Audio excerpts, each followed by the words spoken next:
वाटायचे, आदर मला त्यांच्याबद्दल खूप होता। मी आज तुम्हाला हेच सांगते की आज माझे वडील नाहीयेत, जे लोक आज येत आहेत आम्हाला बोलतायत, सांगतायत की आम्ही तुमच्या पाठीशी आहोत, त्यांच्या प्रत्येकामध्ये मी आज माझे वडील बघते। या गर्दीत मला ते कुठेच आज दिसत नाहीयेत, पण मी सकाळीच बोलले, त्यांचा तो हसरा चेहरा, त्यांचं ते बोलणं, प्रत्येक म्हणजे ते जास्त कुटुंबाला वेळ देत नव्हते, पण त्यांना कोणी काही विचारलं तर ते थोड्या शब्दात असं छान उत्तर देत होते। त्यांची ती उत्तर द्यायची पद्धत मी आजही खूप मिस करते, पण ते मला इथून पुढे आज कधीच नाही दिसणार।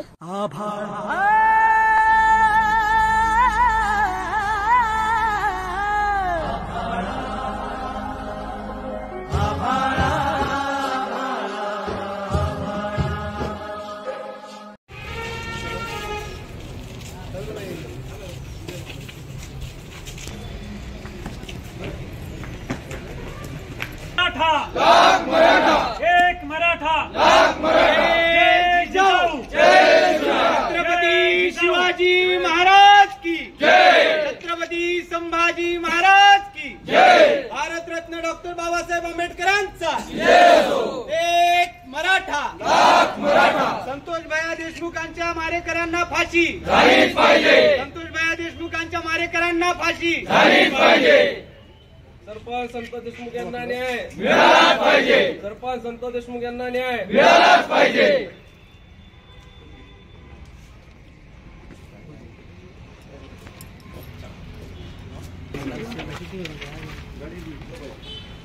आपण जे निवेदनाद्वारे भावना व्यक्त केल्या आहेत माननीय जिल्हाधिकारी महोदय यांच्या मार्फत शासनाला कळवतो।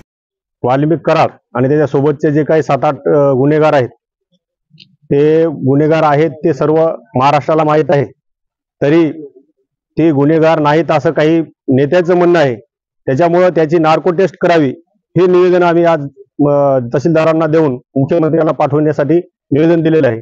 आणि हे जर निवेदन देऊन जर ऐकत नसतील तर लोकशाही मार्गाने आम्ही आंदोलन तर करतच आहोत, त्याचा वेगळा मार्ग सरकारनं आम्हाला हातात घ्यावा लागू नये ही विनंती करतो आणि मी माझे 2 शब्द संपवितो। सरकारचा खरोखर यांनी जर नाही आता निवेदनावर जर नाही केलं तर आम्ही सरकारचा निषेध या 4 दिवसामध्ये करणार आहोत। मागच्या 1 महिन्यापूर्वी बीड जिल्ह्यातील मस्साजोग येथील सरपंच संतोष भैया देशमुख यांची अत्यंत निर्घुणपणे काही नराधमांकडून हत्या करण्यात आलेली आहे।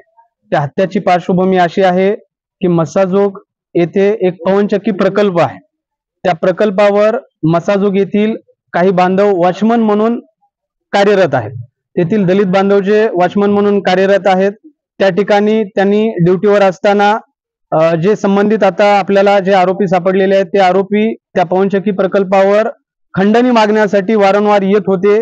त्या दिवशी तसाच प्रसंग झाला, त्या दिवशी ते आरोपी खंडणी मागण्यासाठी आले असता त्या तेथील वॉचमन असलेल्या एका दलित बांधवाने सरपंच संतोष भैया देशमुख यांना कॉल केला। सरपंच संतोष भैया देशमुख त्या ठिकाणी गेले असता त्यांनी मध्यस्थी केली आणि त्या संबंधित सोनवणे नावाच्या बांधवाला वाचवण्याचं काम संतोष भैया देशमुख यांनी केलं आणि त्याचाच राग मनात धरून त्या ठिकाणच्या त्या गुन्हेगारी प्रवृत्तीच्या लोकांनी संतोष भैया देशमुख यांना अपहरण करून त्यांची अत्यंत निर्घुणपणे हत्या केली आणि त्या हत्येच्या निषेधार्थ संबंध महाराष्ट्रभर गेली महिनाभर झालं निदर्शने मोर्चे सुरू आहेत आणि त्याच अनुषंगाने आम्ही या ठिकाणी आज माननीय तहसीलदार साहेब यांना जे त्या प्रकरणामध्ये खंडणीच्या प्रकरणामध्ये मुख्य आरोपी जे वाल्मिक कराड नामक व्यक्ती आहे, तो व्यक्ती संतोष भैया देशमुखांची हत्या झाल्यानंतर जवळपास 22 ते 23 दिवस फरार होता, म्हणजे नक्कीच त्या आरोपीची या हत्येच्या घटनेमध्ये काही ना काहीतरी भूमिका आहे। मग तीच भूमिका या ठिकाणी त्या आरोपीची नार्को टेस्ट करावी, म्हणजे जे काही सत्य असेल या प्रकरणातलं उघड होईल अशी मागणी घेऊन आम्ही या ठिकाणी तहसीलदार साहेबांना निवेदन द्यायला आलेलो। जर आपली मागणी मान्य नाही झाली भविष्यामध्ये आपण काय करू शकतो किंवा काय आव्हान करणार? सध्या तरी आम्ही या प्रकरणामध्ये जो लढा लढत आहोत तो कायदेशीर आणि संविधानिक मार्गाने लढत आहोत आणि आम्हाला भारतातील न्यायालयावर आम्हाला नक्कीच विश्वास आहे की संबंधित न्यायालय आम्हाला न्यायाची भूमिका देईल अशी आम्ही आशा बाळगून आहोत। त्यामुळे जोपर्यंत या प्रकरणामध्ये कायदेशीर आम्हाला न्याय मिळणार नाही तोपर्यंत आम्ही हा आमचा लढा याच पद्धतीने सुरू ठेवू।